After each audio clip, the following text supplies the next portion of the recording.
Welcome again to Canada, Your Highness. Thank you very much. This place, it's going to be wonderful. Yes. It's quite spectacular to look at. What do you hope will be accomplished inside these walls? Well, these are fairly unique buildings around the world. They are meant to be ambassadorial buildings. That is, they seek to express not only what the community is today, but what it aspires to be. So they're buildings that try to look towards the future. They are also buildings that try to articulate external relations so that people can come into these buildings. We can have events here with non-Ismailis. So these buildings are built with a special purpose. They're not just places of faith, places of prayer.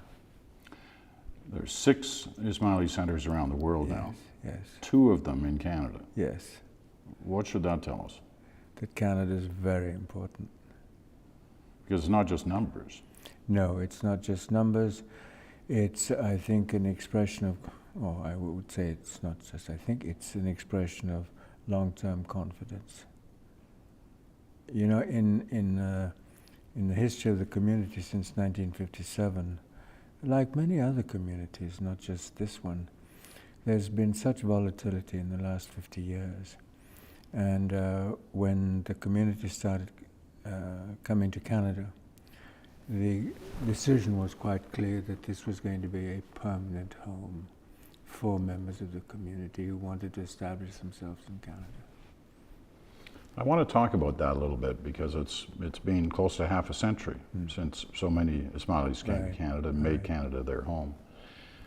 But first, you know, it was 6 years ago, the last time you and I talked. Right. And wherever I go in this country still today, whether I'm on an assignment, going through an airport, giving a speech, people come up to me, Ismailis, often young Ismailis. Yes. And they can repeat sentences that you said in that interview 6 years ago. They remember everything you said. Thank you. But what does that say about their faith and their connection to their Aga Khan? You know, I hope in a number of circumstances to express their feelings, to express their thoughts. I am there not only to observe, I am there to interpret. And understanding what they are thinking is very, very important indeed. And there's a form of osmosis between, I think, what we are trying to achieve in various parts of the world and what the institution is trying to achieve. Well, as you say, part of your responsibility is to help them interpret their faith. Right, exactly. Now, in the more than half century that you've been in the position to do that, how has your faith changed? Has your interpretation of your faith from then to now, has it changed? No. And what's the core of it? My beliefs, the beliefs of a Muslim. So over all that time, nothing has changed, and I don't mean in a negative way, I just mean in terms of the life experience and how it's shaped your interpretation of the faith.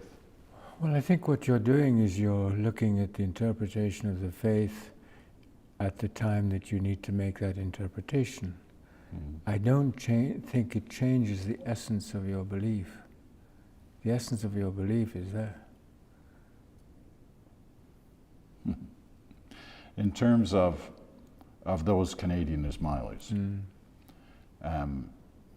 you say that you can see that they came here not just for a visit, they came here, this is their home. Right. This is where their life is now.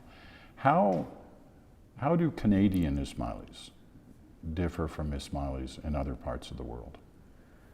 Well, I think they differ because, amongst other things, they live in Canada, they are Canadians.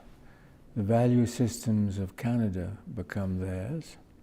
I think they share their value systems with Canadians. In the last decades we have found enormous parallelism in the value system. So that in itself is a foundation which you build on. So that's very exciting. I think there's a permanency of that parallelism.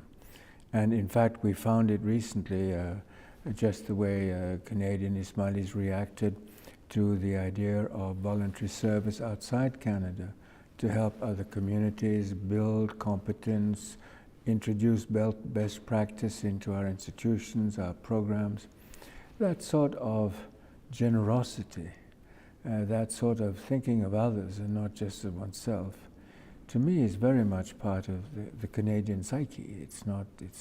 So in that sense, the community here is Canadian. Its value system is Canadian. And of course, one of those values is pluralism. Yes. Which has become so much a part of your concerns, your beliefs, and what you're trying to achieve. Yes. Well, I think we're seeing around the world, really, every time pluralism fails, in one way or the other, it ends up in conflict. It's either political conflict, or it's tribal conflict, or it's religious conflict.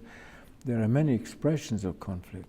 But the fact is that if society does not accept pluralism as a basic fundamental value, then the stresses and strains at some stage or the other will come out to the forefront. They will create risk.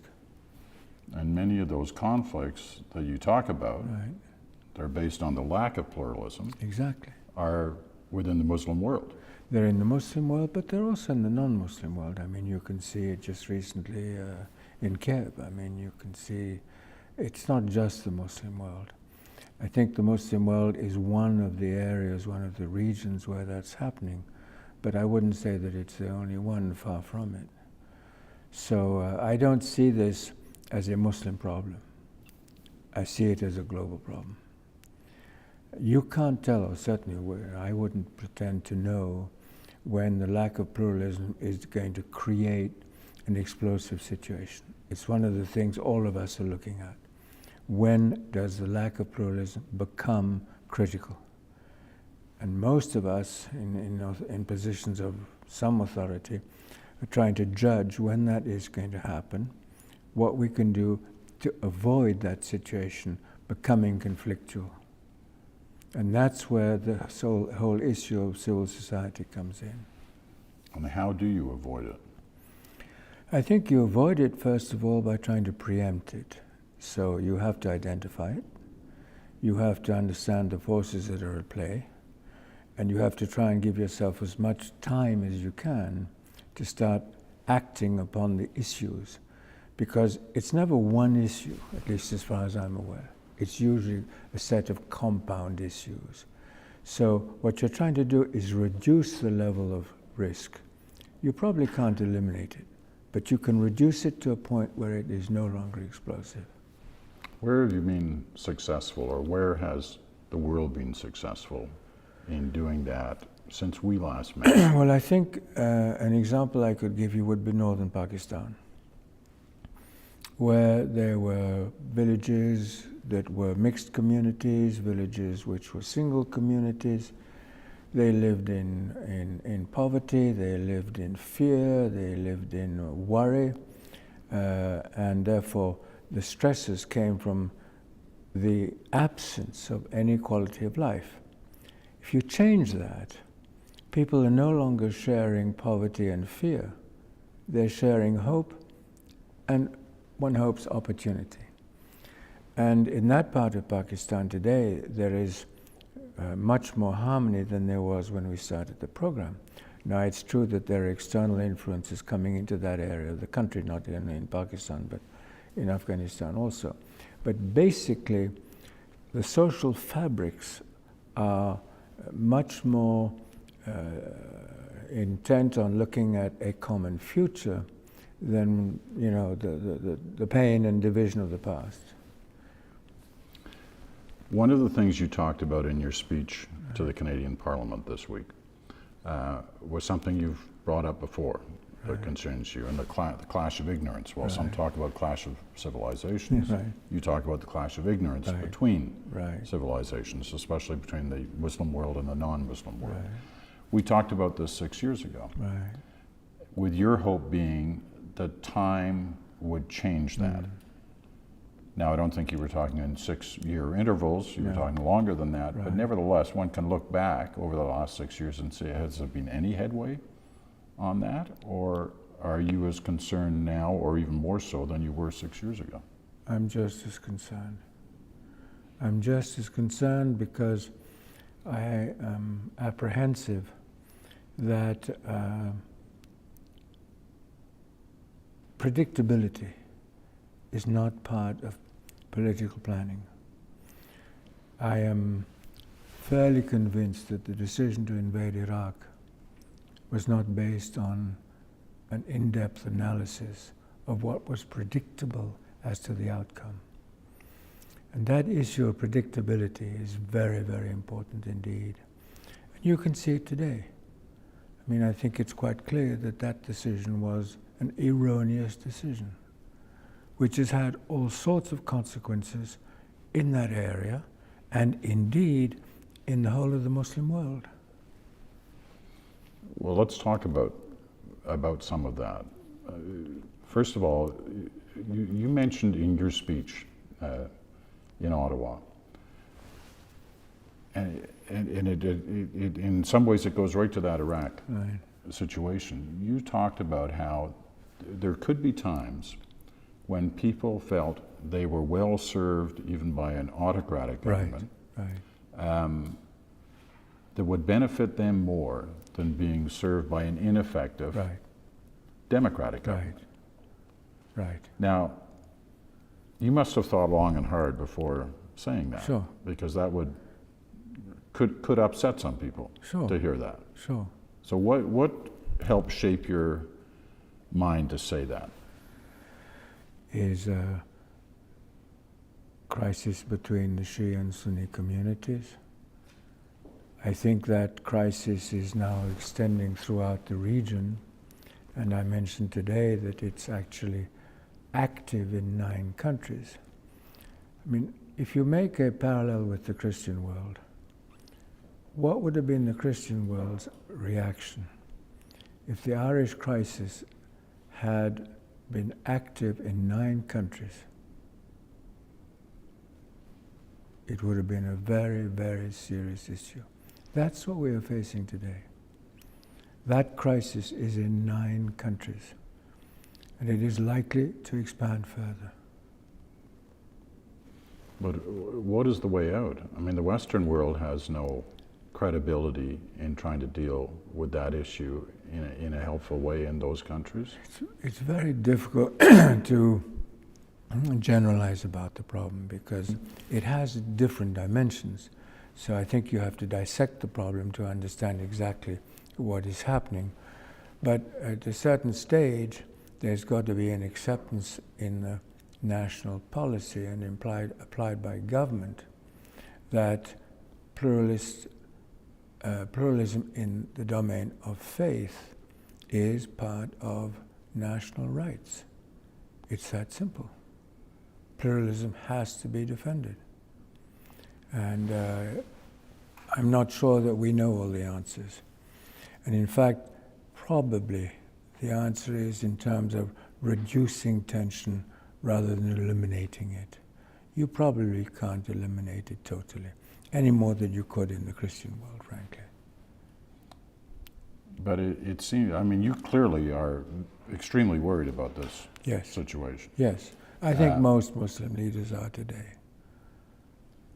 The answer may be, as you say, simple. The answer is pluralism. But getting there, Getting there is very complex. Very, very complex. And I'm not a person who's going to say to you that I know all the answers. What I do know is that whatever is occurring has to be looked at very carefully, and it has to be brought under control. but it always comes down to the who does that. Well, essentially government. Governments in the individual countries? Yes. Yes, and I think probably amongst the communities they could agree. Now these these conflicts have international ramifications, so you probably want to try to bring those ramifications under control also. You said earlier that these issues are not just issues in the Muslim world. No. They're in the whole world. And one thing I found, I found many things interesting in your speech in Ottawa, but one of the things on this issue that I found interesting was that you almost had to walk through the basic history, not only of your own time, Right. but the basic history of the Muslim world and the divisions within it, Right. to the Parliament of Canada. I mean, when we talk about the clash of ignorance, Right. Well, that's it. but That's it. It's that basic, though. It's that basic. And when we talked some years ago, I said to you, one of our biggest problems in the Islamic world is that we are absent from Western culture. We don't exist. Now that's changing, but it's changing very, very slowly. Very, very slowly. In my view, much too slowly. And I'm not sure I understand why it's changing so slowly. But much of what I said today to the Parliament is so basic that it could be part of general education around the world, simply so that communities, countries understand what are the dynamic forces in those societies. It's not new. It's been there a long, long time. I guess that's where we're left after these past 13 years, since 9/11, Right. since the clash of ignorance became very much in the forefront. Right. That leaves you wondering whether really anything has been accomplished in trying to pull down those walls. I'm not pessimistic. And You weren't pessimistic last time when we talked either, No. and you were convinced that things were changing, but you seem less so now. No, I'm not pessimistic. I think the issue is recognized, and I think it's recognized in a much wider spectrum than it was when we last talked. But I'm not sure that change process is occurring in all the areas where it should occur and quickly enough. I'm not sure of that. I mean, what I said today about the differences between Shia Imams and Sunni Imams, that sort of information is so basic. And these sorts of issues really should be part of general knowledge, you know?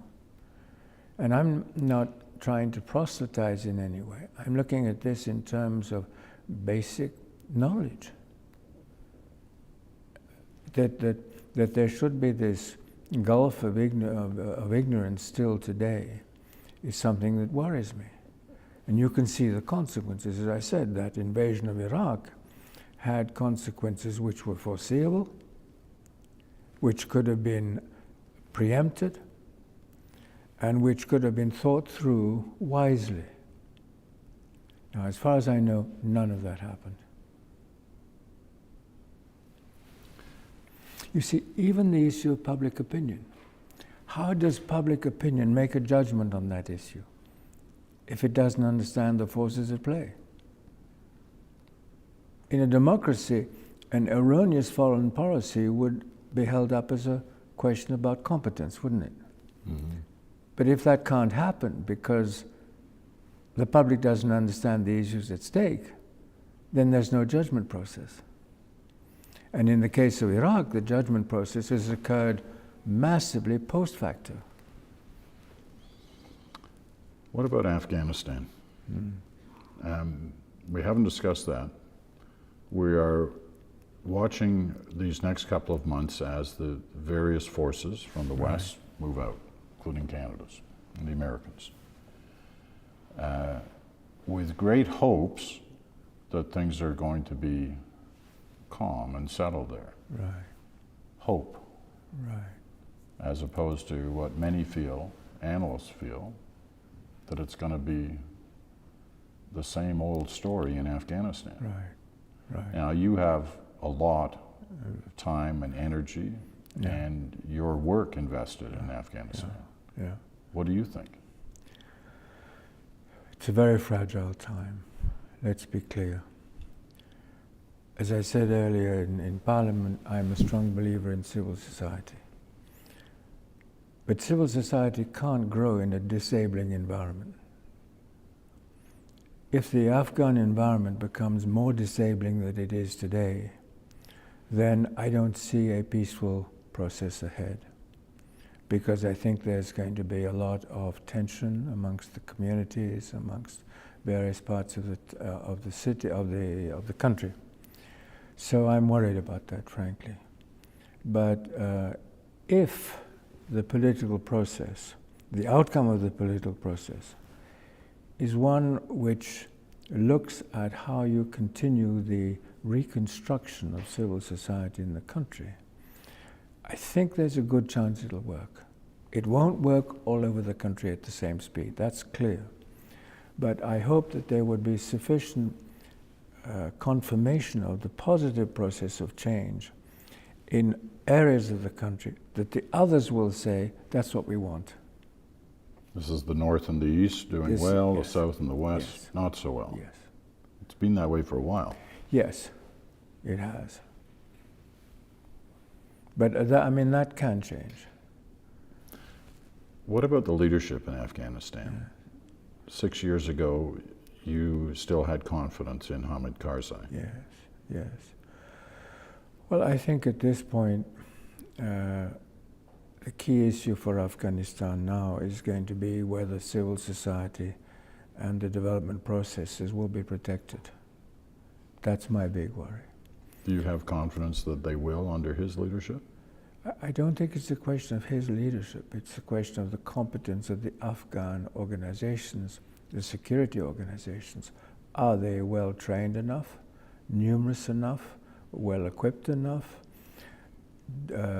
ethnically properly chosen, so that the country... What's the answer to those questions?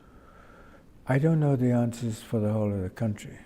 I know that in areas where we are working, we still would like to see much more done. And I'll be frank, I'll see a lot more done. So that is yet another worry checkbox for you, Afghanistan. Yes, definitely so. What would you tell, just as a last question on Afghanistan, what would you tell the family of a Canadian soldier or aid worker who went to Afghanistan in the post 9/11 period to make a difference and never came home, or came home but not alive? What would you say to them, given what we're looking at today? Well, I think I would first of all say obviously that this is a personal tragedy. I mean, that is in any event a basic premise. So anyone who loses a child in any part of the world, in any circumstance, is a person who has suffered horrible loss. I think the reality is that certainly Canada, United States, Western Europe cannot afford, for obvious reasons, to let countries in the developing world go completely, let's say, out of civilized governance. I think that's obvious. We've seen it happen. We saw it in the 60s. We've seen it in the 70s. So that's not an answer. So the question is, what are the solutions? And I think the solution has got to be we move as quickly as we can, but we also move as effectively as we can, so that these countries of crisis become countries of opportunity, but moving, not paralyzed. If they're moving, then there's an effort that has been made to assist these countries to move forwards. And once they establish their own dynamic, once they have got the momentum in that process, then the population is going to stay with that. They will understand that there's a hope ahead, and they will not want to change that. It's when there is a sense of despair, a sense of fear, a sense of loss of any hope for generations in the future, that people say, well, we've got to change.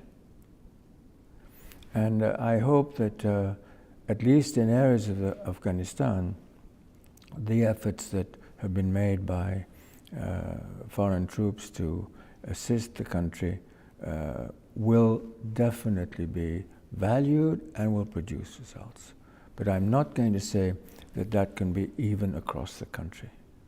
That I don't think will be the case. So we're looking at a split Afghanistan. I think we're looking. Best. I hope we're looking at an Afghanistan where there will be different levels of performance, and various provinces will look at other provinces and say, that's where we want to go. That's my hope.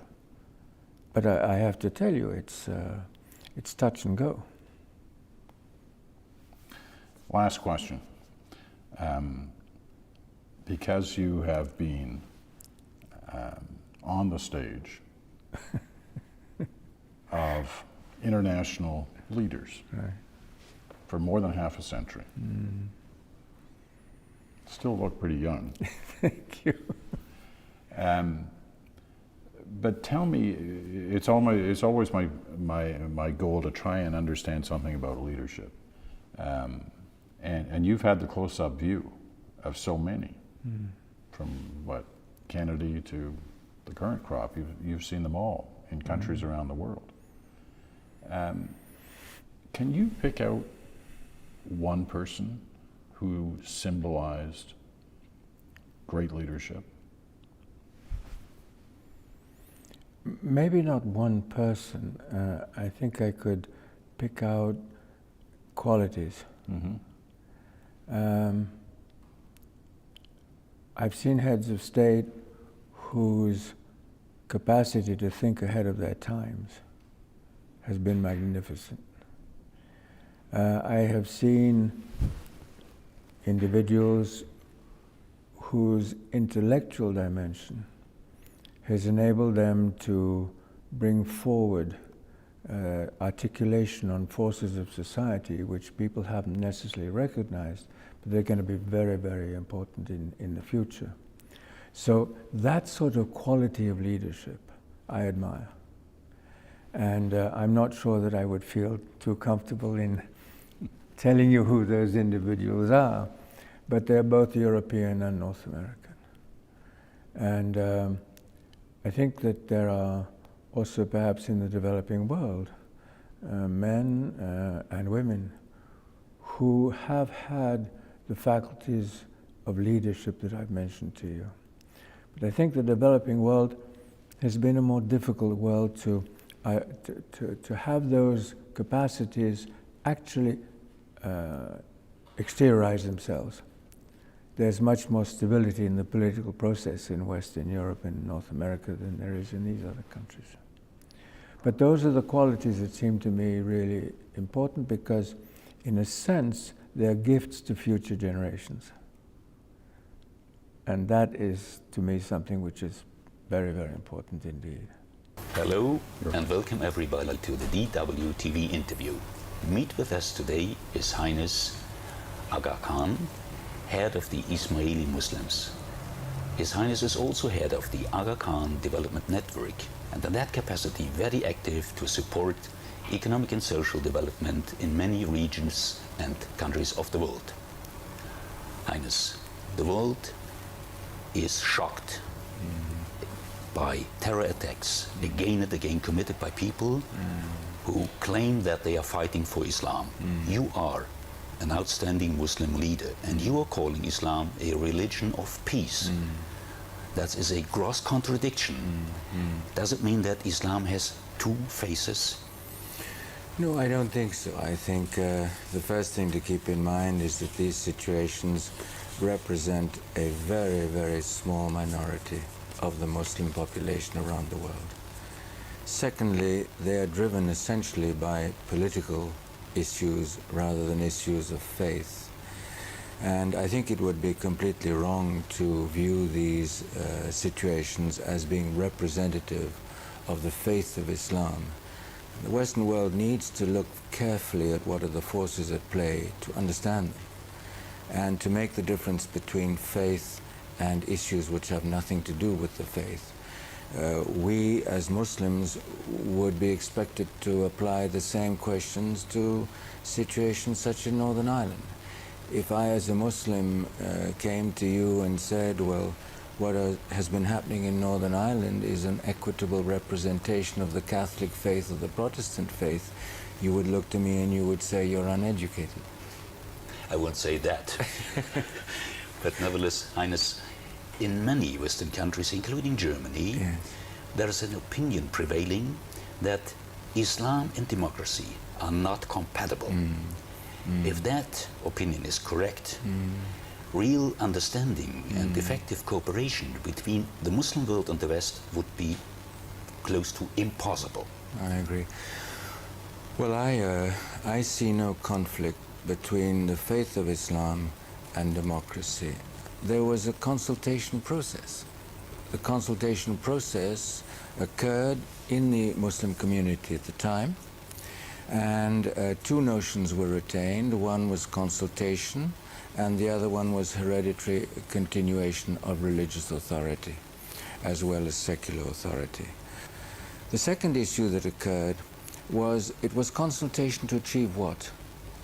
To achieve the best qualified people to lead the community. And I think that democracy is founded on those two concepts. It's founded on the concept of consultation, and it's founded on the concept of consultation for the purpose of merit, of defining the people best qualified to lead. So I see no conflict at all if I go back to the original construct of the Muslim community and how they dealt with the issues of leadership. Tolerance and pluralism are ranking very high on your agenda to improve the situation of mankind.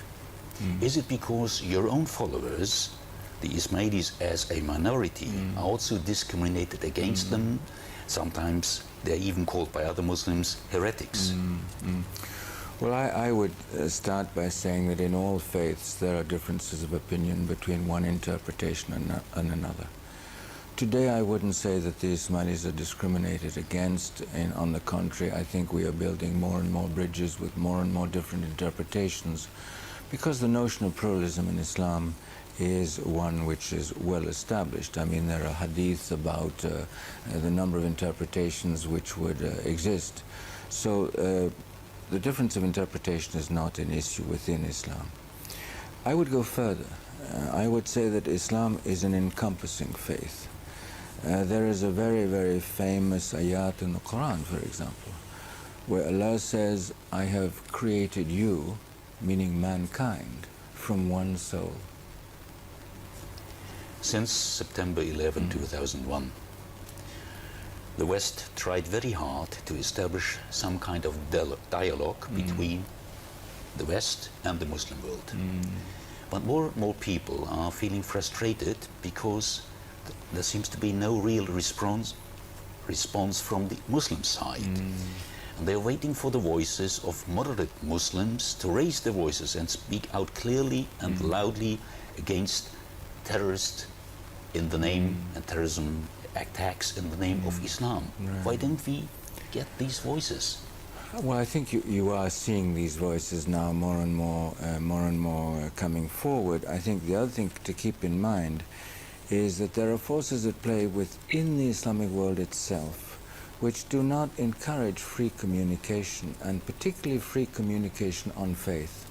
The Aga Khan Development Network is active in parts of the world where even there are no Ismaili followers at all. What's the purpose of that? Our role, I think, is to contribute to development on a national scale, or on a local scale if it's an enormous country, or on a regional scale. And we have to select the scale which is appropriate. But we are inclusive, and that is the nature of Islam. How much money does your Aga Khan Development Network spend on the various and broad variety of development projects in many parts of the world, and where does that money come from? We are probably spending something of the order of $200 million a year, And the resources come from a number of different backgrounds. They come from development agencies, such as the agencies in Germany, international agencies, therefore national, international. They come from Imamat resources themselves. They come from... Sorry, that means from your own private sources. The institutional income. And so it's a number of different resources. It comes from donations. More and more we have people who want to associate with programs who make individual donations. So it's a multiplicity of sources. You are a Muslim leader, and the Aga Khan Development Network is a Muslim foundation. But you're working together in several fields with the German non-Muslim government. Yes. What are the common grounds for that? Well, I'm very happy that there are strong common grounds, because Germany is generous towards the developing world.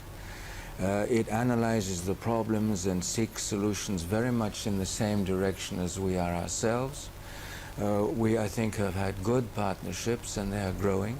They're covering more and more fields, including culture, which is a new resource now. At least I think so.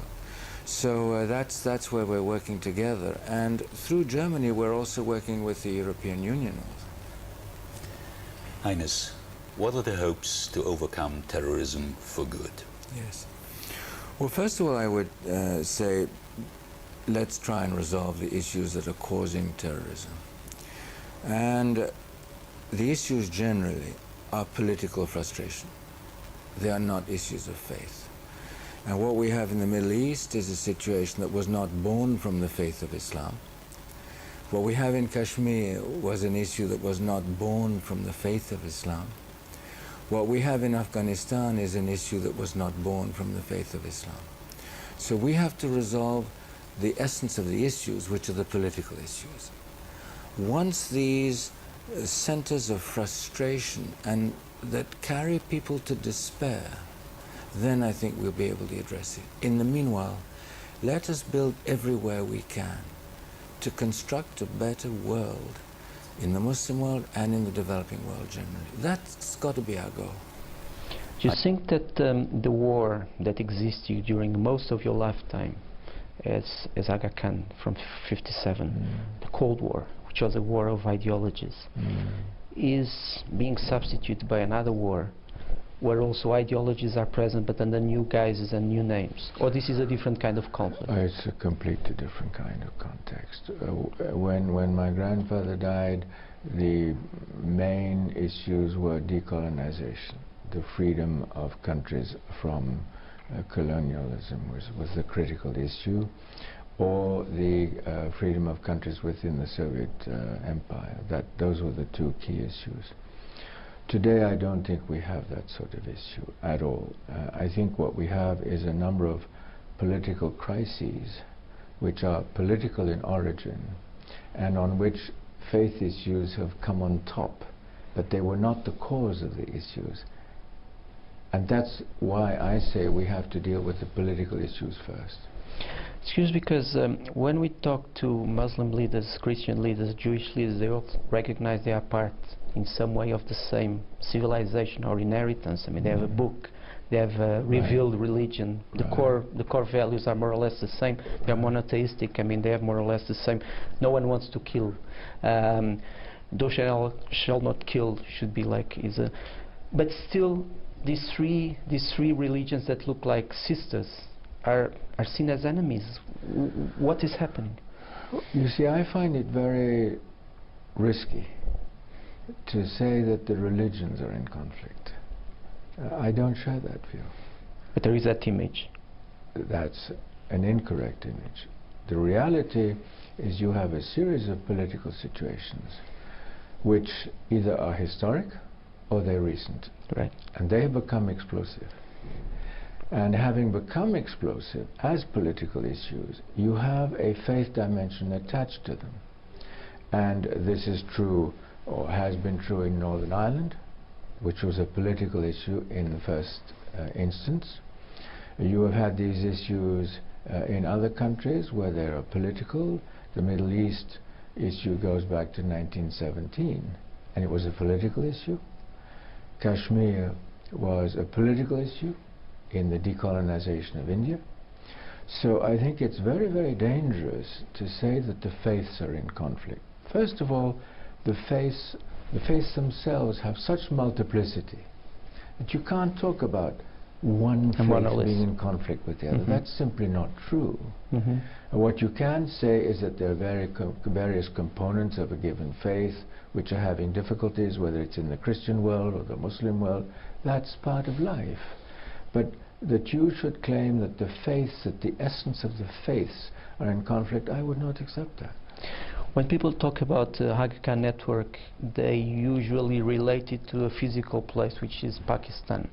I'm talking about the current viewer from the street. I mean, do you see the network as having a special relation with Pakistan? No, not at all. Not at all. The Imamat as an institution has to be equitable to all the communities around the world. But the Imamat as an institution cannot be responsible for internal situations which it doesn't control. Right. And therefore what we have to do in terms of institutional response is adapt to whatever situation we find. And certain situations are more enabling than others, and they change in time. You were mentioning Africa. Africa is a typical case of change, where these countries have gone through different regimes, and they have come back now to a situation where they want pluralism, they want human knowledge, they want entrepreneurship, and they can't get it from within their frontiers alone. They have to look outside. Now we're seeing the emergence, the rapid emergence of Muslim fundamentalism, the reimposition of the Sharia laws of public floggings, amputations, hangings, and so on. Do you have any sympathy with that? I think the question is how you interpret the Sharia and whether that interpretation does represent, as I say, consensus or not. And as you know, many Muslim countries have not gone back to the Sharia. Some are applying the Sharia, but not literalistically, and some are applying it literalistically. And I think one has to view this within the overall search of the Islamic world to find answers to modern life. When we see extremists driving cars full of explosives into Israeli convoys or into the American embassy in Beirut, what are we seeing? Are we seeing an expression in its extreme form of the Muslim faith, or are we seeing a political act? No, I think you're seeing a political act of people who may come from a cultural or religious background. Unfortunately, in Britain, you well know that this is in no way restricted to the Islamic world. It's part of, unfortunately, Western Europe also at the present time. And historically, there have been movements which have sought legitimacy by attaching to themselves the name of a culture or the name of a faith. But to me, they are political movements. And what about leading in a Derby winner? That's a very special personal pleasure. And इमाम के ऊपर गुजरे हैं और इमाम ने इमामत की खातिर ये सब कुछ झीला है।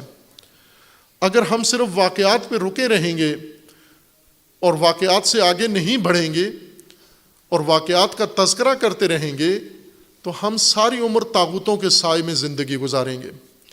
हम ये वाक़यात तागूतों के ज़ेर सरपरस्ती सुनते और बोलते रहेंगे और इन वाक़यात से कभी भी हमें रास्ता नहीं मिलेगा। फ़कत हमारे जज्बात उभरेंगे और जज्बात हमारे तस्कीन पाएंगे।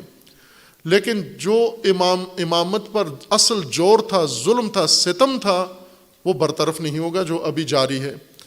अगर इमाम मूसा काज़िम अलैहिस्सलाम इमामत पर फाइज थे लेकिन हुकूमत पर कोई और बड़ा जमान था, तो आज आप जिस इमाम के अहद में हैं वो तो 1200 साल से उस मसनद पे नहीं है जहां होना चाहिए था।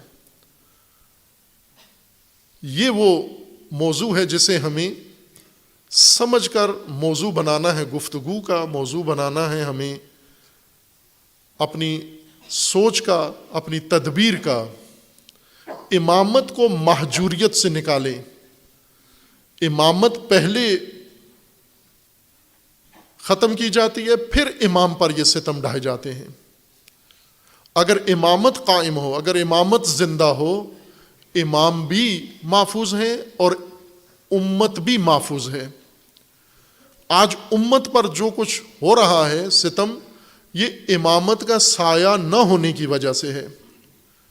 اور ہم امت اپنے مسائل کو بھی بھولے ہوئے ہیں اور امامت کے واقعات کو ذکر کر کے اصل جو ٹریجڈی ہے اس کی طرف توجہ نہیں کرتے. اللہ تعالی ہم سب کو توفیق دے انشاءاللہ ہم حقیقت امامت کو سمجھیں، امامت کو مہجوریت سے نکالیں، امامت کا پرچم لہرائیں، امامت کا نظام قائم کریں تاکہ امام بھی ہمارے درمیان موجود ہوں اور امت بھی اس ظلم و ستم سے نجات پا جائے، بلکہ انسانیت بھی اس ظلم و ستم سے نجات پا جائے انشاءاللہ. نحمدہ و نصلی علی رسولہ الکریم، اما بعد فاعوذ باللہ من الشیطان الرجیم، بسم اللہ الرحمن الرحیم. سبحانک اللہم و بحمدک، اشہد ان لا الہ الا انت، استغفرک و اتوب الیک. لا الہ الا انت سبحانک انی کنت من الظالمین. اللہم صلی علی محمد و آل محمد. تمام مومنین و مومنات سے تحفہ یا علی مدد عرض ہے. کچھ سوالات جو ہے وہ موصول بھی ہو رہے تھے اور اپنی مصروفیات کی وجہ سے ان کو انٹرٹین نہیں کر رہا تھا میں، اور ظاہر ہے جس طریقے سے ہمارے حاضر و موجود امام مولانا رحیم الحسینی صلوات اللہ علیہ کی تخت نشینی سب سے پہلے تمام شیعہ امامی اسماعیلیہ مسلمانوں کو مبارک ہو، چونکہ یہ ہماری اس کے بعد پہلی ریکارڈنگ ہے. تو بہرحال کچھ سوالات جو ہے وہ موصول بھی ہوتے رہتے ہیں اور ہو بھی رہے ہیں، جن میں سے کچھ کو میں ابھی فی الحال ضروری سمجھتا ہوں جواب دینا، اور پھر وقتاً فوقتاً اس سلسلے کو جو ہے وہ لے کے چلا جایا جائے گا انشاءاللہ تعالی آپ لوگوں کی دعاؤں سے. سب سے اہم مسئلہ اور اہم چیز جس کی طرف نشاندہی کرنا ضروری سمجھتا ہوں وہ یہ کہ ایک ایسا دردناک المیہ جس نے نہ صرف ہمارے دلوں کو چیر دیا ہے، جھنجھوڑ دیا ہے، بلکہ پوری امت مسلمہ کو اس مسئلے نے جھنجھوڑ کے رکھ دیا ہے، اور وہ ہے المیہ غزہ فلسطین. بلکہ چائنا ہو، پارا چنار ہو، جہاں پر بھی مسلمان بھائی بہن بستے ہیں، ایسا محسوس ہوتا ہے کہ یہ لوگ یعنی کہ بے یار و مددگار چھوڑ دیے گئے ہیں. اللہ تعالیٰ تو ان کا ناصر و مددگار ہے قرآن کے بقول، لیکن زمینی حقائق کے پیش نظر اگر ہم زمینی حقائق کو دیکھیں جو گراؤنڈ ریئلٹیز ہے، ایسا محسوس ہوتا ہے کہ یہ ان کا مددگار کوئی بھی نہیں ہے. یہ اپنے ہی بلبوتے پہ خود جو چاہے کریں، جس کی بھی پیروی کریں، جس کو بھی حاکم بنائیں، اور اپنے جانوں کا نفاذ جس کو بھی یہ دے دیں، پھر چاہے وہ طاغوت ہی کیوں نہ ہو، طاغوتوں کی پیروی کریں. یہ ان کے لیے یہ آزاد ہیں، جس کو بھی چن لیں. یہ المیہ ہے سب سے دردناک، اور یہ کوئی عام مسئلہ نہیں ہے، اور بلکہ یہ ایک خطے کی جنگ نہیں ہے، یہ ایک زمینی تنازع نہیں ہے، یہ انسانیت کا قتل عام ہے، یہ بے گناہ مسلمانوں کی نسل کشی ہے. اور افسوس مسلمان اس پر جو ہے وہ، چونکہ ان کے اولی الامر جو ہے وہ انہی کے حکمران ہیں جو ان پر مسلط ہے. 125 ممالک میں ان کی اکثریت ہے تمام مسلمانوں کی، یعنی کہ جو ان کے حکمران ہیں. ٹھیک ہے، مسجدوں میں اذانیں ان کی ہیں جو یہ کہتے ہیں. ٹھیک ہے، کروڑوں مسلمان ہیں، ان کے حکمران ہر جگہ آپ دیکھ لیں. وسائل کی ان کے پاس کمی نہیں ہے، کوئی کمی نہیں ہے وسائل کی.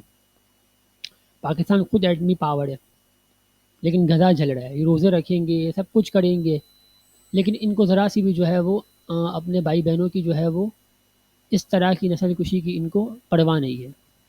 تمام چیزیں یہ لوگ کریں گے.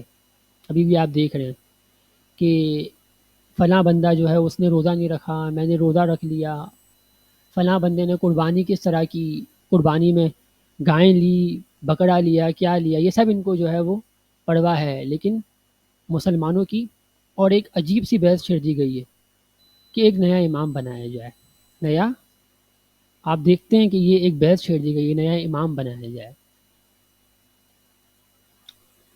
نیا امام بنایا جائے یہ حل نہیں ہے، یہ متنازع بات ہے، بالخصوص شیعہ اسلام کے لیے، بالخصوص یعنی شیعہ اسلام میں نیا امام بنایا جائے، یہ بذات خود کو امامیہ کہنے والے اگر یہ کہتے ہیں کہ ایک نیا امام بنایا جائے، یہ اپنے لیے گالی ہے، اپنے لیے یہ گالی ڈیوائس کرنے والی بات ہے کہ میں کہوں کہ نیا امام بنایا جائے، اور پھر تفریق بنا دینا کہ سیاسی امام الگ ہے اور روحانی امام الگ ہے۔ نہ، امامت کے عہدے یہی ہیں، یعنی سیاست تو روحانیت یہ امامت کے عہدے ہیں۔ منصب امامت میں چونکہ قرآن کریم میں خود ارشاد ہوا ہے کہ جب آپ امامت ایک یعنی کہ امام منتخب ہوتے ہیں، اللہ تعالیٰ کی جانب سے منصوص ہوتے ہیں، تو اس پر کچھ اختیارات ہوتے ہیں اس امام پر، اسی میں ہی ایک یہ امور بھی ہے، سیاسی امور وہ انجام دیتے ہیں، کس طریقے سے دیتے ہیں وہ ان کے اوپر بذات خود ایک منصب امامت میں اختیار امام میں اس چیز کو شامل کیا گیا ہے شیعہ اسماعیلی اسلام میں۔ باقی مجھے اثنا عشریہ اور دیگر جتنے بھی شیعہ کے فرقے ہیں ان سے کوئی زیادہ بحث نہیں ہے، لیکن یہ جو شیعہ اسلام میں ایک بحث چھیڑ دی گئی ہے بالخصوص نیا امام، اور پھر سیاسی امام الگ ہے اور روحانی امام الگ ہے۔ پھر اگر آپ سیاسی امام دیکھیں تو ان کا خمس، قرآن جو خود آیت نمبر 103 میں خذ من اموالہم صدقۃ تطہرہم، یعنی کہ ان کے مالوں میں سے آپ صدقہ لے لیں تاکہ وہ پاک ہو جائے، تو طاہرہم اس کو طاہر کر دیں، پاک و پاکیزہ کر دیں۔ تو طاہر امام ہی اس کو پاکیزہ کر سکتا ہے، چونکہ ان کا جو ہاتھ ہوتا ہے نا وہ اس مال کو لیتا ہے اور اس کو پاک کرتا ہے۔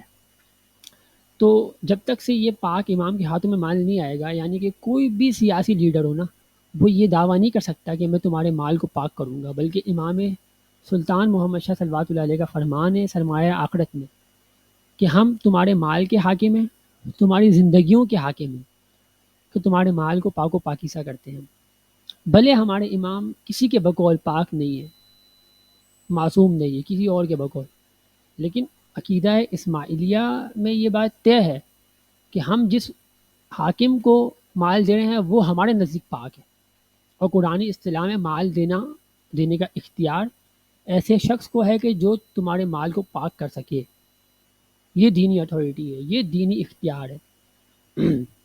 چاہے جائے کہ اگر ہمارے امام استغفر اللہ العظیم طاہر نہیں ہے، معصوم نہیں ہے، پھر بھی یہ مال معصوم ہی کو دیا جائے گا، غیر معصوم کو یہ مال نہیں دیا جائے گا۔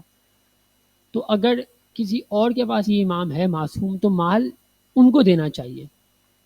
آج آپ جتنی بھی یہ مظلومیت دیکھ رہے ہیں کہ ہر طرف مظلومیت ہے، یہ امامت کو ترک کرنے کی وجہ ہے، امامت کو متروک کرنے کی وجہ سے آج امت جو ہے وہ اس تشدد میں مبتلا ہے۔